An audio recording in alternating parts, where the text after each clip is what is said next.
Let me know when you want to wrap it up, because I can talk to you all day. Yes, well, I was going to ask you, you said you've given up doing a PhD. Yes. In literature. I think that, I mean, provided it's not necessary for your career as a kind of rite de passage, I think that's a very good thing, because I think Thank you, sir. You're one of the few people to encourage my decision. But yeah, well, I used to, sometimes, you know, occasionally in my hospital where I work, they knew I wrote. Some of the students or young doctors knew that I wrote, and one or two wanted to write themselves. So they said, "What should I do to become a writer?" And all of them had inscribed in courses on medical anthropology or something like that. I said, don't do anything academic. Mm-hmm, mm-hmm. Just stay in this hospital. You will, within 3 months, you will have seen enough to keep you going for the rest of your life. Yeah. And but they never took my advice, and because I thought that academic life would ruin any chances they had of becoming real writers, or decrease their chances. I was thinking, when I was pondering the decision of dropping out, I was thinking that was the Lawrencian thing to do. Lawrence wouldn't have put himself in an ivory tower. He traveled, he lived, he did dangerous things, just like Theodore Dalrymple, may I add. Yeah. I'm doing the Theodore Dalrymple thing by living, traveling, and doing things that are slightly outside of the norm, maybe. The problem for you, I don't know what your ambitions. The problem is the world is much less forgiving than it was, and much less flexible than it was. Mm-hmm. So I had a friend, he became Lord Bauer. He was a famous economist. And when he was a remarkable man, he came to England from Hungary in 1934, not speaking much English. And he went to Cambridge and said, I want to study here. So they looked at him and thought, well, there must be something about him, so let's admit him. Mm-hmm. You know, that's the first thing that could never happen now, because it's completely arbitrary. Okay, so then anyway, he does brilliantly well. He learns English brilliantly so that he's a brilliant stylist and so on. And at the end of his degree, he goes to his tutor and says, I'd like to do a PhD. And the tutor says to him, well, Bauer, he says, there are two types of people. He says, there are people who are not good enough to do a PhD, and there are people who are too good to do a PhD. Which are you? Mm-hmm. And he said, oh, I'm too good. And he said, right, go ahead. Right. But nobody would say that now, of course. I mean, and if you wanted a job in a university, you'd have to have a PhD, because they wouldn't take you unless you did. Mm-hmm. My ambitions are more, in a way, it has been a problem for me, because my two passions are music and literature. Yes. But I never set foot in a music school. Yes. And I don't know. I don't want to blame my parents. I just blame, life happened, and I didn't become a classical musician. I'm not a classically trained musician. I went to, for many years as a child, I went to private guitar lessons. Yes. When I stopped attending those lessons, I didn't stop playing, and I even started composing. Yeah. But I didn't go to music school. I didn't study in a conservatory. I went to the University of Sofia, my hometown, and I studied for a bachelor's degree in English. That's where I learned English. I read English authors. I discovered Aldous Huxley. I discovered Lawrence. I discovered people like Anthony Burgess. And I lived in China for a while as an English teacher. Worked there as an English teacher, and now I've been in London for 4 years now. And this thing with the prison, I've been doing it for 1.5 years. Yeah. My main ambition is to progress as an independent musician. I want to keep composing. I want to release my music. I want to sell it. I want to find an audience for it and make a living through music. That's my main ambition. But also I didn't want to give up on this path of being a scholar of the English language and literature. Yeah. Ultimately, what happened was that maybe I spread myself too thin. I couldn't do both. I had to earn a living and I had to keep playing.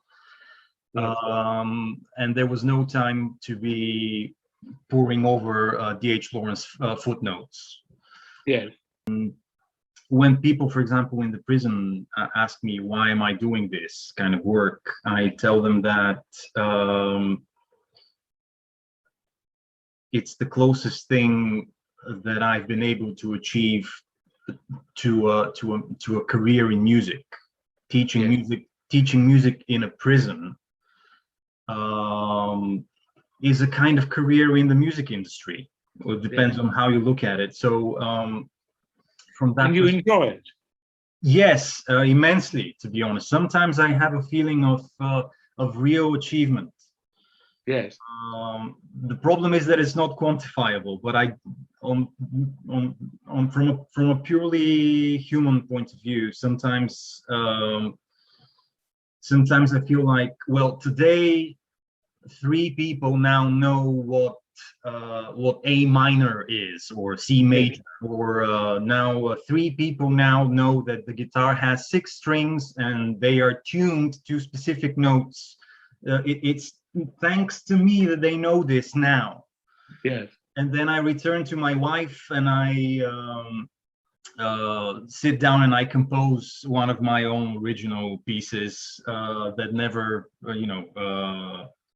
finds an audience. Your wife? So yes, my wife is my audience. So yes, I enjoy it. Sometimes it's actually it's not as dangerous as people would think. No, it's not. No, not a dangerous job. Although I've seen aggressive altercations happen, but never directed at me. Yes. Every once in a while we hear of a suicide somewhere in the prison, but it's never one of our participants. So yeah, these bad, dark things happen, but I hear about them later. Yeah. So yeah, it does give me a sense of purpose and a sense of achievement. I don't know if I will be able to continue doing this for like the way you did it for decades, but we'll see what happens. Right now I am succeeding. I am managing to pay the bills and the rent through my work as a music teacher in a prison, and it brings me satisfaction. Yeah. Well, that's not bad. It's not bad, no. Have you ever been to Bulgaria, by the way? No, it's the one Eastern European country that I haven't been to. And I went to the Eastern European, I used to love going to them while they were communist. Yes, you went to Bucharest, I think. Bucharest, yes, and others. And I mean, it was wonderfully terrible. And,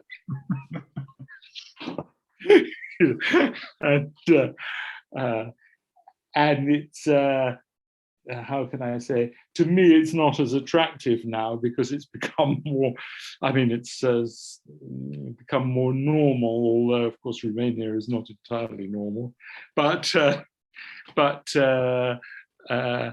it was a fantastic experience going there, going to the Soviet Union. You're too young to remember it, I suppose. You don't. I've never been to the proper Soviet Union because it collapsed when I was 3.5. Yeah. Oh, And my in- mother is a Russian woman who has lived in Bulgaria for my entire life and more, so 40 years almost. yes, yes. So yes. Oh well, it's a terrible thing to say, but I miss it a little bit. I mean, it was very special, and yeah. I mean, the Soviet Union. I mean, if I had to say, I went to North Korea, and that is, I mean, that made the Soviet Union seem like a haven of freedom. Yeah. And I'm sure it's still unbelievably awful. But yes, so anyway, but I haven't been to Bulgaria, unfortunately. Oddly enough, you're the second Bulgarian to whom I've spoken recently. I recently did a course for an American university on a new college that wants to be an old-fashioned college, on Rasselas by Dr. Johnson. Yes. And in fact, they asked me to read the book. And I mean, I'm not a professional actor or reader, but they asked me to do an audio book, and I did. Wow. And then, I mean, it hasn't yet been released. I am buying it for sure.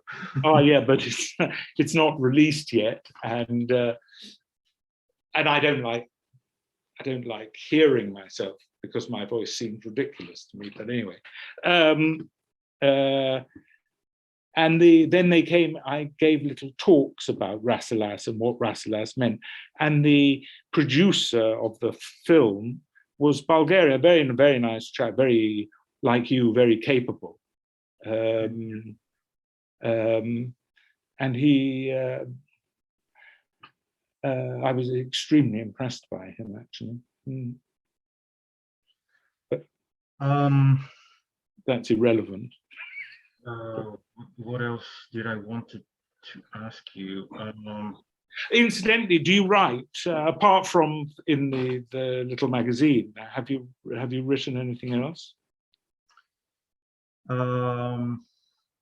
Yes, I sometimes write in Bulgarian. Yes. Sometimes I write in English. What I've written in English has never seen the light of day.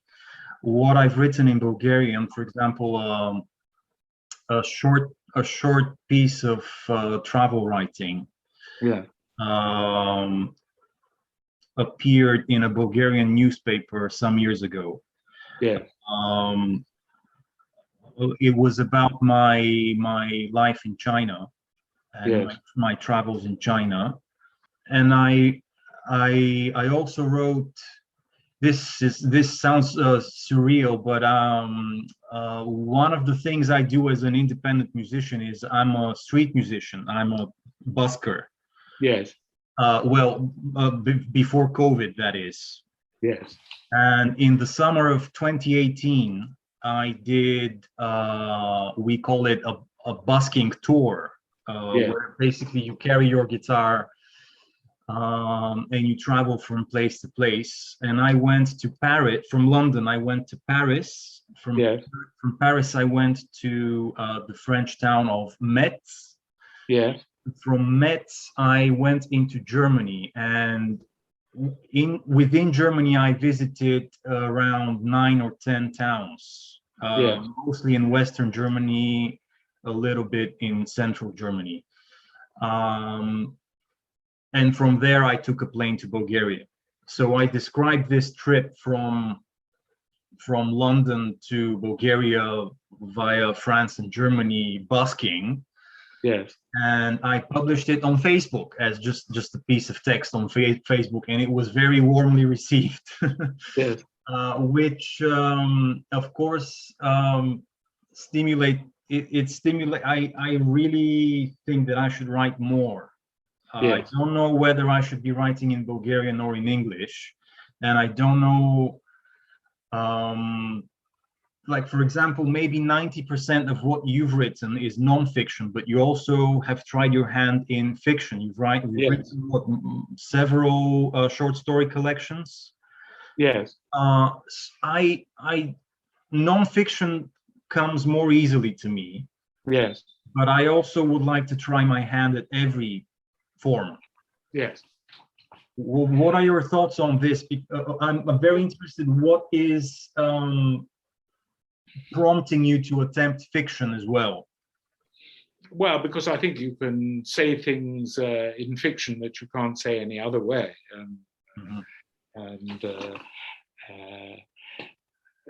But I mean, fiction shouldn't just be a kind of putting forward an idea by other means. I'm not sure whether I'm any good at it, but anyway, as far as you're concerned, you see, you should have or may have lots to write about, even in your, for example, your prison work. I mean, I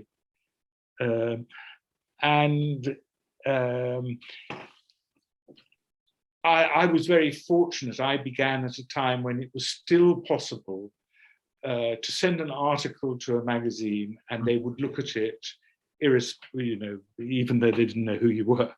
That is no longer the case. But if you were to try an article about your experiences teaching music in prison, you could send it to me and I could see whether it was publishable, and if it were, then I could try and get it published for you. Of course, you would not earn a fortune, as I'm sure you I'm sure you appreciate. That's really generous. That's very generous. Thank you. And I can't, of course, promise success, yes. But I would be delighted to try. Thank you. Yeah, that sounds like something I would try, certainly.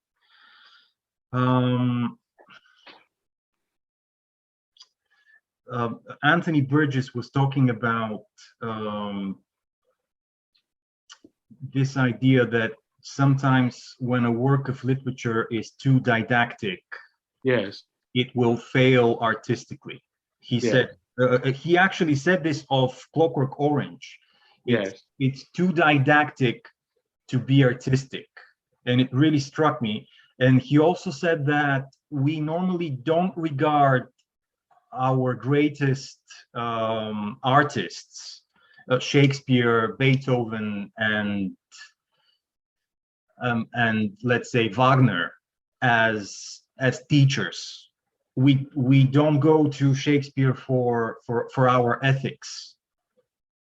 I'm not actually 100% convinced that. What do you like? I'm interested in your thoughts on. If you just take Shakespeare, it's true you can't say, well, Shakespeare thought this or Shakespeare thought that, because he was so protean in his understanding that I've been thinking about this. So that, for example, if you take the idea of equality, Shakespeare does make very clear through the mouths of his characters, say Shylock or Richard II, he makes clear that there's a kind of existential equality of people. And he makes that point so powerfully that anybody who reads it or who listens to it, I don't think can forget it. Yes, when you tickle us, do we not laugh? Yes, that kind of thing. And also with Richard II, you have mistook me all this while. And he then says, I am a man like you. I need the same things as you. I need friendship, and so on and so forth. And these are very, very powerful speeches. They're sort of unforgettable in their effect. So, I mean, you could say, well, Shakespeare's just putting powerful words into the mouths of people for artistic purposes, but I don't find that absolutely convincing, because Shakespeare himself is so is so protean that he must have an idea that we can understand everybody and so on. If you take Measure for Measure, it's quite clearly a play that is against moral enthusiasm, to my mind. I mean, I don't see how you could read it any other way other than as an attack on a kind of Puritanism, because he's saying this is impossible, it's horrible, and it's impossible. Nobody can. So I think you can say he would not have been a Puritan. Yes. And the idea that the world is so complex, human world is so complex, that it's not amenable to simple lessons is itself a very important lesson. So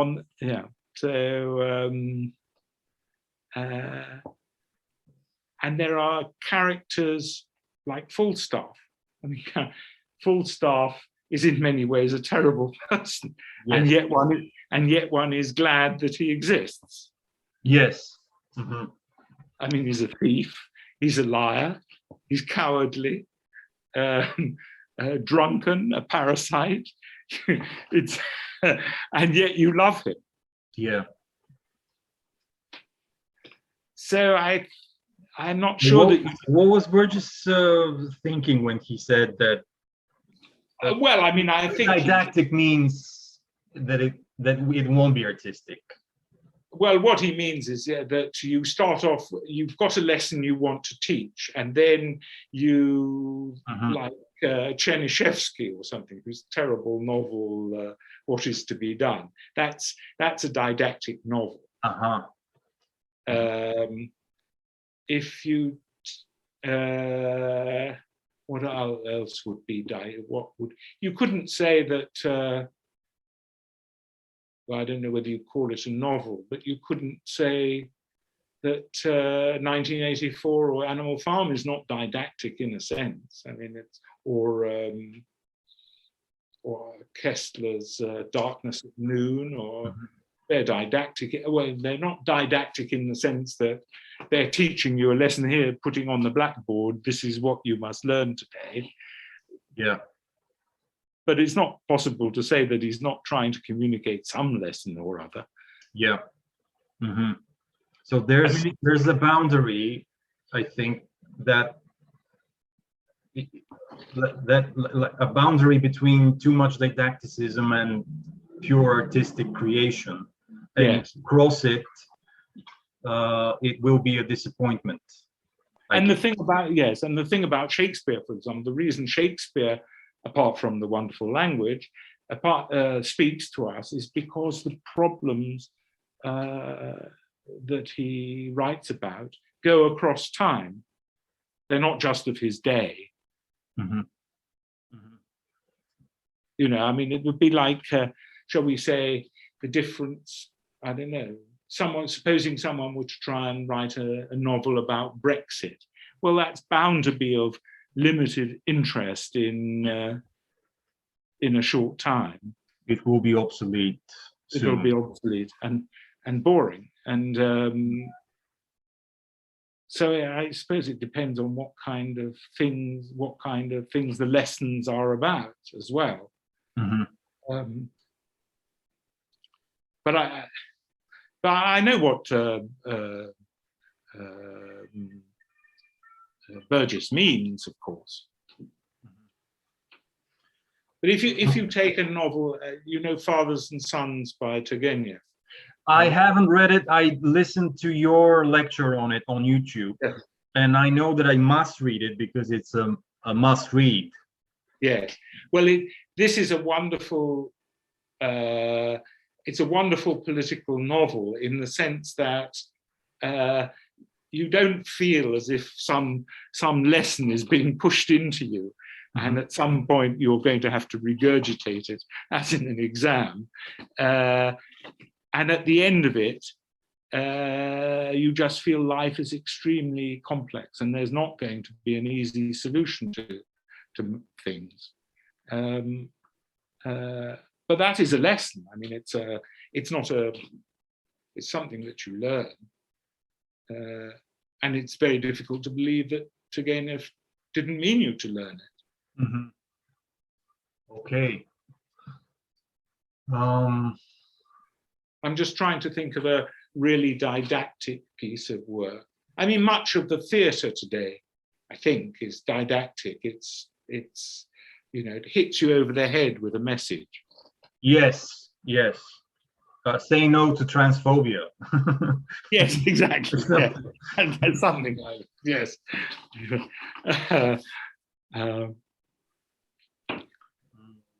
I am mindful that this interview will theoretically, hopefully, will be read by people in prison, unless they decide to just toss the magazine. So, how can we squeeze in something didactic or at least inspirational for them to in this interview? What is your let's say, what is your advice for somebody very young who is now in prison? Well, that's very difficult. I think the most important, well, that's a difficult question because I haven't really thought about it, but what I would say is try to imagine that the world is larger than the world that you have grown up in. Mm-hmm. That's wonderful.